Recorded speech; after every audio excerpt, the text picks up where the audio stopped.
इधर देखो, यहां देखो, सब लोग सुनो।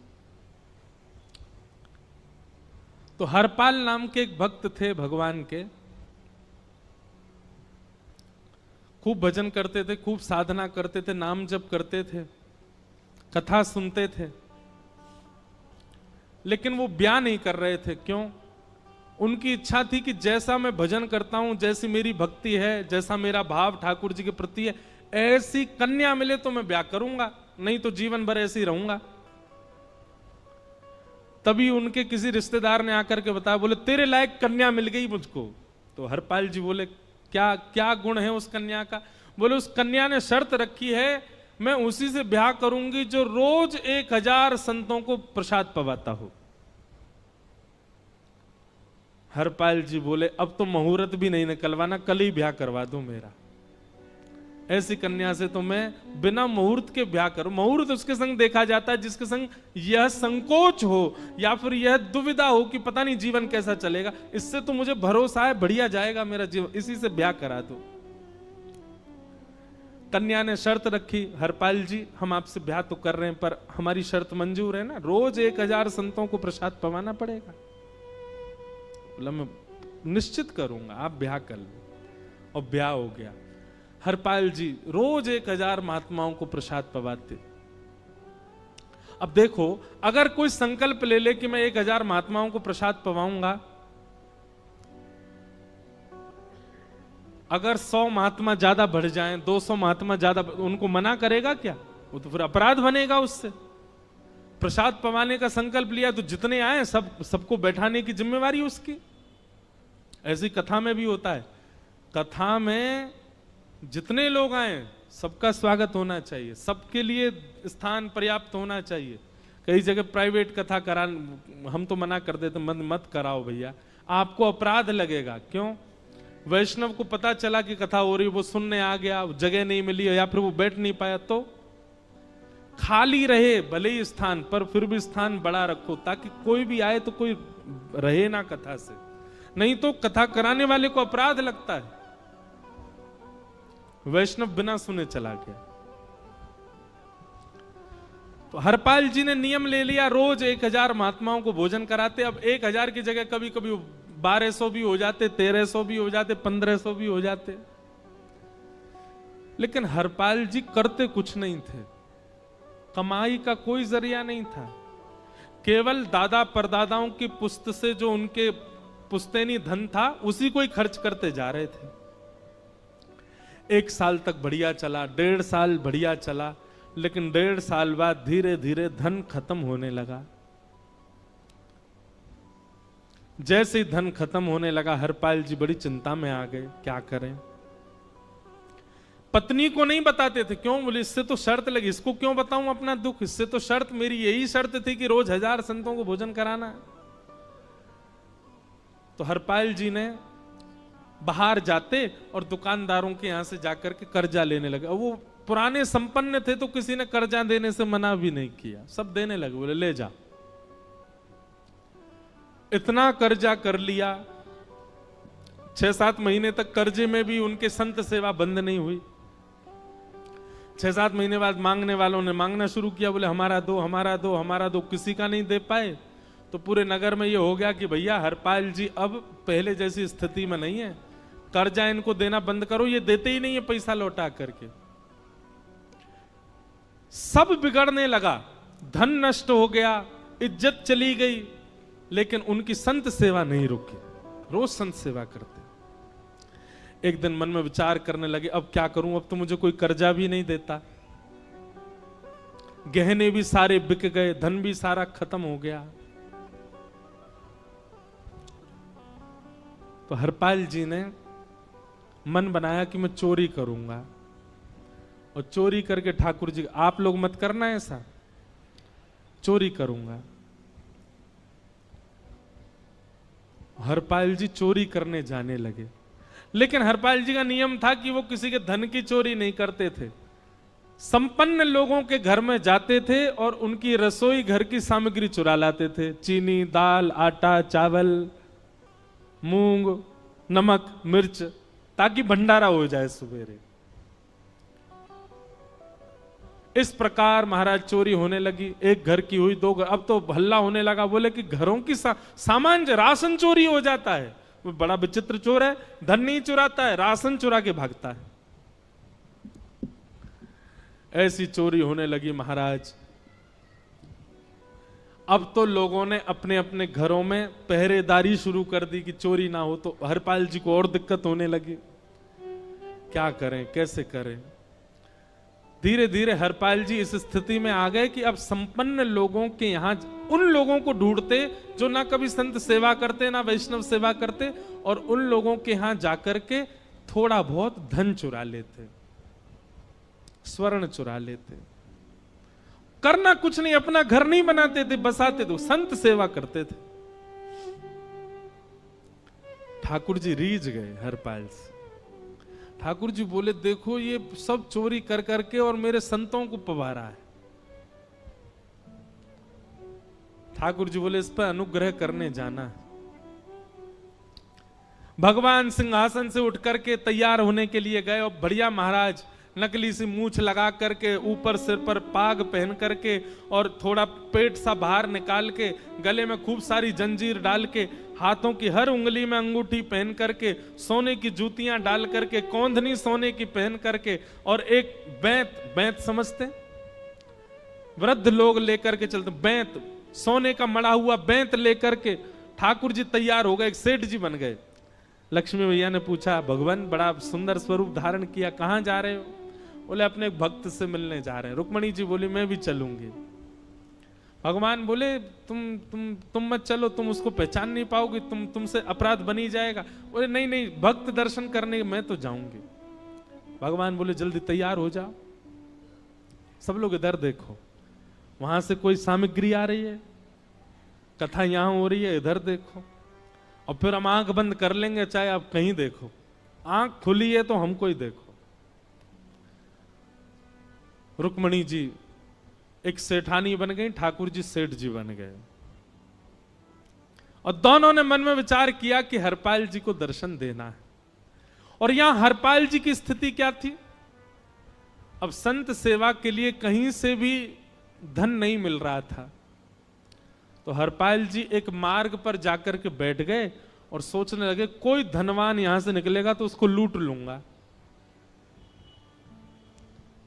और लूट के भाग जाऊंगा, सारा धन संत सेवा में लगा दूंगा। तभी उस मार्ग पर कोई और तो आया नहीं, ठाकुर जी सेठ बन करके आ गए। और महाराज खूब सारे गहने पहन करके, पाग बढ़िया सोने की जड़ाऊ पाग पहन करके, ऐसे वस्त्र पहन करके, और छम छम करते चलते आ रहे हैं। उन गहने ही बज रहे हैं ठाकुर जी के।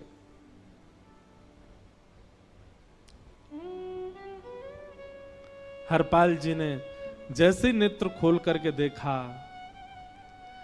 ठाकुर जी के रूप यौवन और सबरी उनके श्रृंगार को देख करके हरपाल जी बोले, ये तो एक आध साल के भंडारे की व्यवस्था आ रही है सामने से। इतने में ही सेठानी जी रुक्मणी जी भी आई, उनको ओहो, ये तो कम से कम 5-10 साल की व्यवस्था आ रही है। अगर ये दोनों लूट लिए जाएं तो 10 साल चोरी नहीं करनी पड़ेगी। देखो कितना धन संपन्न। हरपाल जी के बगल में जैसे ही ठाकुर जी पहुंचे, हरपाल जी बोले, भैया जय श्री कृष्ण, प्रणाम। ठाकुर जी तो नाराज हो गए, क्या भगवान का नाम बोलता है सुबह सुबह? तुम सब लोग बड़े पाखंडी हो, ढोंगी हो, और हमने सुना इस गांव में एक रहता है, वो चोरी डकैती करता है, और फिर कहते हैं संत सेवा करता है। ऐसी काय बात की चोरी भैया? करता तो चोरी है, भले उससे भली संत सेवा करता हो, नाम उसका हरपाल है, हम सब जानते हैं। भगवान का नाम मत लो हमारे सामने। हरपाल जी समझ गए, वो तो बिल्कुल भगवत विमुख है, इसकी तो एक अंगूठी भी नहीं छोड़नी मुझको, इसका तो सब लेके जाऊंगा। अगर ये बदले में जय श्री कृष्णा बोलता तो एक आध गहना छोड़ देता है इसका में, पर ये तो इतना बिखर रहा है भगवान का नाम सुन के, इसका कुछ नहीं छोड़ूंगा, सब ले जाऊंगा।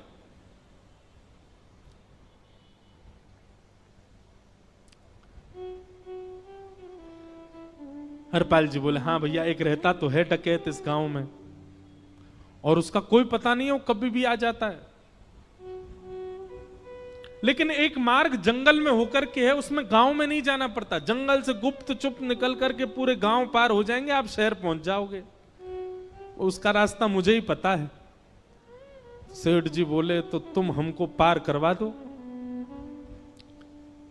हरपाल जी बोले मैं पार तो करवा दूंगा, लेकिन भगवान मेरे घर कुछ मेहमान आए हैं, उनके भोजन आदि की व्यवस्था के लिए मैं तो बाजार आया था, मेरे पे धन नहीं है। आप यदि मुझको कुछ दे देंगे तो मैं घर पर व्यवस्था करके आऊंगा, तुरंत आपको लेकर के गांव पार करवा दूंगा। ठाकुर जी ने उसको कुछ सोने की मोहर दे दी, बोले लो तुम अपने घर की व्यवस्था कर आओ। हरपाल जी ने सामग्री खरीदी, घर पर पहले व्यवस्था करके आए। बोले आज की व्यवस्था हो जाए, क्योंकि आज तो 10 साल का सब चोरी करना, समय लगेगा।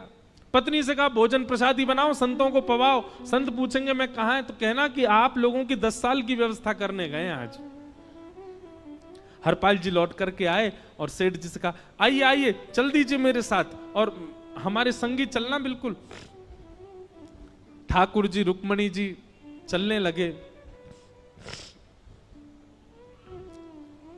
जैसे ही विहंगम जंगल में पहुंचे, भयंकर भयावह जंगल, बीच जंगल में जैसे ही पहुंचे, हरपाल ने पीछे मुड़ करके देखा, दोनों चले आ रहे हैं। तुरंत महाराज वो तो अपने रूप में आ गया, शेर की तरह गर्जना करने लगा, अपनी लाठी धर दी सामने और अपने सिर का स्वाफा निकाल करके सामने बिछा दिया। भगवान जो सेठ जी के रूप में आया, भगवान बोले भैया ये क्या कर रहे हो? बोले मैं ही हरपाल हूं। सारे सामग्री निकालो, डाल दो यहां पे, एक चीज भी मत छोड़ना, नहीं तो तुम जानते नहीं हो तुम्हारा क्या करूंगा। ठाकुर जी तो थर थर कांपने लगे। रुक्मणी जी बोली देखो कैसा नाटक कर रहे हैं। रावण के आगे नहीं डरे थे, कुंभकर्ण के आगे नहीं डरे, हिरण्यकश्यप के आगे नहीं डरे, और वो हरपाल के आगे ऐसे कांप रहे हैं। भगवान तो मन की सब समझ जाते हैं, कौन ही मारने, वो तुम भी कांपो क्यों? बोले भक्त है भैया, ये हमारो भक्त है। अनुब्रजाम में हम नित्यम पूये ये तन्य रेणु भी, इसने हमारे लिए सब गवा दिया, हमारे वैष्णव संतों के लिए सब लुटा दिया, इसके आगे भयभीत होने में कोई लज्जा नहीं। लक्ष्मी नारायण दोनों कांप रहे हैं और हरपाल कह रहा सब निकालो। ए सेठानी जी कान के कुंडल उतारो। कान कुंडल उतार दिए, नाक की नथनी उतार दी, सब उतार उतार के धर दिए, हाथों के सब कड़ूला आदि भी धर दिए। भगवान ने भी अपने सब उतार। बोले बैंत कहां लेके जा रहे, उसको भी धर दो। बोले अरे भैया बुढ़ापे की लाठी, हम गिर जाएंगे। बोले कुछ नहीं गिरोगे, धर दो इसको। जीवन में कभी राम ना, जय श्री कृष्ण बोलने पे चिल्ला रहे थे मुझ पे, रखो इसको यहां पे। सारा धर दिया। बोले बहुत बढ़िया हो गया, अब 10 साल की व्यवस्था हो गई। इतने में भगवान की कनिष्ठ उंगली में एक अंगूठी थी। हरपाल बोला ये कहां बचा के ले जा रहे हो, उसको दो। बोले अरे भैया ये तो बहुत बचपन की हमारी अंगूठी है और ये आज तक हमारी निकली ही नहीं है और ये निकल ही नहीं पाएगी, इसको बाहर हम निकाल ही नहीं सकते, इसको तो रहने दो हमारे पास। बोले तुम क्या जानो, इस अंगूठी से कम 1 हफ्ता संत भोजन होगा और तुम पे तो दया करनी नहीं है। चिल्लाए थे मुझ पे जय श्री कृष्ण बोलने पर, निकालो इसको। भगवान खूब प्रयास करें, वो नहीं निकले तो हरपाल जी ने उंगली पकड़ी, बोले इसको काट देता हूं मैं, तुम्हारे पास उंगली रहने का कोई काम नहीं है, तुम उंगली से करते ही क्या हो। और महाराज जैसे ही उंगली पकड़ करके काटने का मन किया, वो काटने ही वाले थे, इतने में ही द्वारिकाधीश भगवान शंख चक्र गदा पद्म धारण करके प्रकट हो गए सामने। रुक्मणी जी महालक्ष्मी के रूप में प्रकट हो गई और दोनों ने अपने अंक में हरपाल को भर लिया। हरपाल जी समझ नहीं पा रहे ये क्या हुआ, दूर हटे। बोले नाथ, बोले हम साक्षात द्वारिकाधीश, ये साक्षात रुक्मणी तुम्हारी भक्ति से प्रसन्न होकर तुमको दर्शन देने आए हैं। हरपाल जी घुटने के बल बैठ गए, रोने लगे, सर रख दिया चरणों में, पटकने लगे। बोले नाथ, मैंने अपने नाथ को लूटा, आज मैंने अपने स्वामी के साथ डकैती कर रहा था, मैं अपने स्वामी की उंगली काटने पर मजबूर हो गया था, इसका मतलब तो मैं पापी हूं। मेरा पाप इतना प्रचंड हो गया कि मैं आपके रूप को नहीं पहचान पाया। भगवान ने हृदय से लगा, नहीं हरिपाल, तुमने कभी अपने लिए प्रयोग थोड़ी किया। तुम्हारी पत्नी भूखे सो जाते हो, लेकिन संतों को भूखा नहीं जाने देते। ठीक है, उसके लिए भले ही तुमने वह गलत मार्ग अपनाया जो नहीं अपनाना चाहिए था, परंतु उसमें उद्देश्य कोई और तो नहीं था, मेरे जनों की सेवा ही तो थी, मेरे वैष्णवों की सेवा। और देखो हरपाल, एक मेरी बात सुनो, आज तुम्हारे मन में ग्लानि होती है कि तुमने दूसरों का धन हड़प करके और उससे संत भोजन कराया। वास्तव में इसका विधान शास्त्रों में यह बताया गया, जिसके धन से भोजन बना और संतों ने पाया, परोसा भले ही किसी ने भी हो, कार्यक्रम भले ही किसी ने भी कराया हो, पर धन जिसका लगता है पुण्य उसी को मिलता है। तुमने तो अपने गांव के, शहरों के उन लोग जो कभी संत सेवा नहीं करते थे, उनके धन चुरा चुरा करके उनको पुण्य बांटा है। तुमने कुछ गलत नहीं किया है। हां, अपने प्रयोग में यदि लेते तो पाप हो जाता, लेकिन तुमने तो एक रत्ती भी अपने प्रयोग में नहीं ली, सब संतों में लगा दी, और जितने लोगों का धन चुराया उन सबको पुण्य प्रदान कर दिया। हम तुमसे बड़े प्रसन्न हैं। हरपाल जी चरणों से लिपट गए, बोले नाथ आप बड़े कृपालु, बड़े दयालु। भगवान बोले अब हमने दर्शन दे दिया, अब हम जाएं। और सुनो, ये सारा धन हमने दिया है, 10 साल का नहीं होगा इससे। तो बोले जब तक तुम जीवित रहोगे तब तक की सेवा बनेगी, इससे संत सेवा चलती रहेगी। ये सारा धन आभूषण हम लेकर के इसीलिए आए थे, ताकि तुमको अब कभी किसी से मांगना ना पड़े, किसी से हड़पना ना पड़े। भगवान जाने लगे तो हरपाल जी चरणों में गिर गए, बोले नाथ आज मैं आपके दर्शन कर पाया, मैं संत सेवा कर पाया, इसमें सबसे बड़ा योगदान मेरी पत्नी का है। उसने नियम नहीं बनाया होता तो शायद मैं कभी ऐसा नहीं करता। आप उसको दर्शन दिए बिना जाएंगे, मैं उसको क्या बताऊंगा? मैं उससे जाके कह भी नहीं पाऊंगा कि आप मुझे मिले, और उसकी वजह से आप मुझे मिले हो, कृपा कर उसको दर्शन दे दीजिए। ठाकुर जी बोले ठीक है। तुरंत लक्ष्मी नारायण भगवान ने छोटे छोटे बालकों का रूप धारण कर लिया और हरपाल जी की गोद में बैठ गए, और हरपाल जी अपनी गोद में लेकर के ठाकुर जी को घर पर आए, और आकर के अपनी अरे सुनो देखो कौन आए हैं। जैसे ही बाहर आकर के देखा तो नन्हे से ठाकुर जी, नन्ही से रुक्मणी जी गोद में बालकों की भांति बैठे हैं। बोले अरे इतने सुंदर सुंदर बालक। बोले बालक नहीं है, ये साक्षात जगन्नाथ भगवान, साक्षात रुक्मणी जी, साक्षात द्वारिकाधीश हैं। तुरंत ठाकुर जी अपने रूप में प्रकट हो गए और दोनों दंपति को दर्शन दे करके भगवान वहां से प्रस्थान कर गए। बोलो भक्त वत्सल भगवान। तो एक भक्त जीवन संगी का प्राप्त होना भगवत दर्शन तक ले जा सकता है आपको।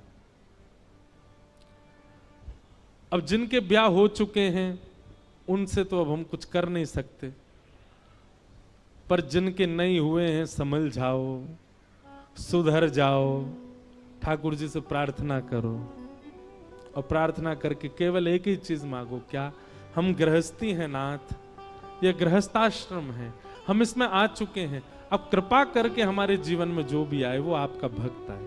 लेकिन आपके अथक प्रार्थना करने पर भी ठाकुर जी ने यदि नहीं दिया तो भी चिंतित मत होइएगा।